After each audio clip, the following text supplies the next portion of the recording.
بسم الله والحمد لله، وصلى الله وسلم على نبينا محمد وعلى آله وصحبه أجمعين.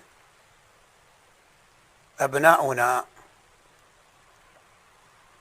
في دولة الإمارات العربية المتحدة حرسها الله وسائر بلاد المسلمين من كل سوء ومكروه،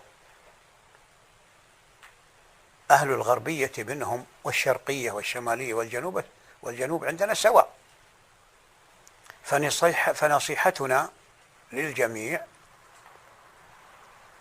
أولا أن يلتفوا حول من تخرجوا من الجامعة وهم على النهج الصحيح. وأذكر على سبيل المثال، ولكن إن شاء الله لا فخر، ابننا أحمد بن مبارك المزروعي، كذلك ابننا أحمد بن محمد الشحي،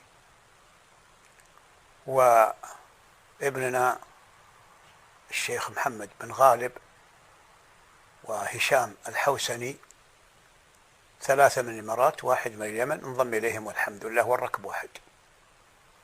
هؤلاء اذكرهم على سبيل المثال، فأرجو من أبنائنا في جميع الإمارات أن يوازروا هؤلاء وأن يناصروهم على التمسك بالسنة وأن يلتفوا حولهم.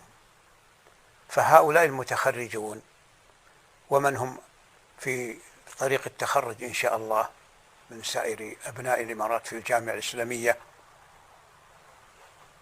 سينضمون إليهم إن شاء الله، والبلد ولله الحمد منفتح لدعوة الإسلام والسنة. الدعوة للإسلام والسنة غير مستنكرة في الإمارات حسب ما علمنا، وإن شذ من شذ فالشاذ لا عبرة به، ولكن أهل البلد ولله الحمد هم على الفطرة الطيبة وعلى قبول الحق ممن جاء به إليهم، لا سيما إذا كانوا من أبنائهم، فهم ينحازون إليه. وإذا وجدت بدعة تصدر لها هؤلاء الإخوة وغيرهم من طلاب العلم لردها بالدليل. وإن لم يذكر صاحب البدعة، إذا كان عندكم في الإمارات التسمية تضر بالدعوة فعليكم بالإشارات، عليكم برد البدعة بالدليل، فالأهالي معكم. نعم،